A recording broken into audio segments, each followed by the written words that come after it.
एक समय की बात है, भारत के एक छोटे से गांव मूर्खपुर में चुनाव का माहौल गर्म था। सरपंच चुनाव नजदीक आ रहा था। नेता लोग रोज गांव में आकर कहते, हम रोड बनवाएंगे, पानी घर घर आएगा, हर खेत को पानी, हर घर को राशन। पर गांव वाले अब थक चुके थे। पिछले चुनावों में भी यही वादे हुए थे, ना रोड बनी, ना बिजली आई। एक दिन चौपाल पर सब बैठे थे। सबकी बातों में एक ही दर्द था, कोई नेता भरोसे लायक नहीं।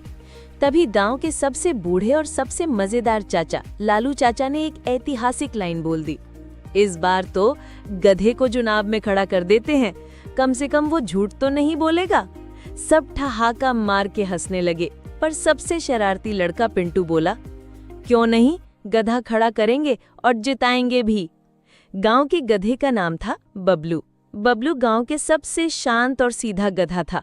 ना कोई चालाकी, बस अपने काम में लगा रहता, ईंट ढोना, सब्जी वालों की ट्रॉली खींचना। पिंटू और उसके दोस्तों ने बबलू के नामांकन की तैयारी शुरू की। पोस्टर लगे, ईमानदार, मेहनती और कभी छुट्टी न लेने वाला उम्मीदवार गधा बबलू।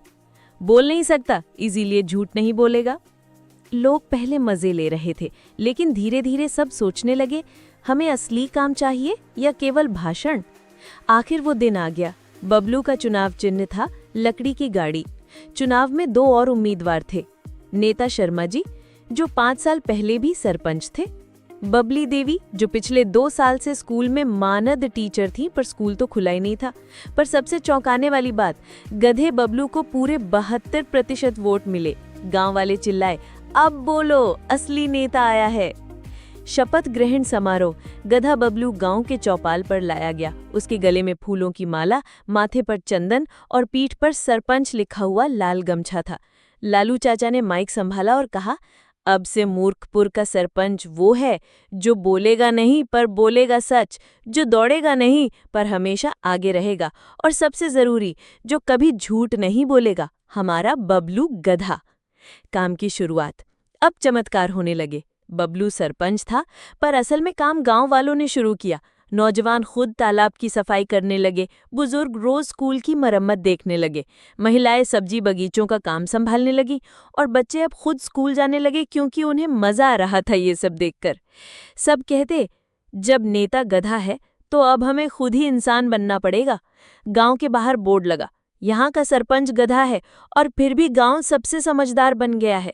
गांव वाले जब पास के गांव में जाते तो लोग पूछते, वो मूर्खपुर जहां गधा सरपंच है? गांव वाले गर्व से कहते, हाँ, और अब हम सबसे कमाल के मूर्ख हैं। गधे बबलू को एक मंच पर खड़ा किया जाता है। उसके पास एक बच्चा आता है और कहता है, सरपंच अंकल, आप बोलते क्यों नहीं? गधा धीरे से मुंह खोलता है और कुछ नहीं कहता। पिंटू मुस्कुराकर कहता है, क्योंकि असली नेता काम करता है, भाषण नहीं। जिस दिन जनता खुद जिम्मेदारी समझ ले, उस दिन कोई भी नेता बन सकता है, यहाँ तक कि एक गधा भी।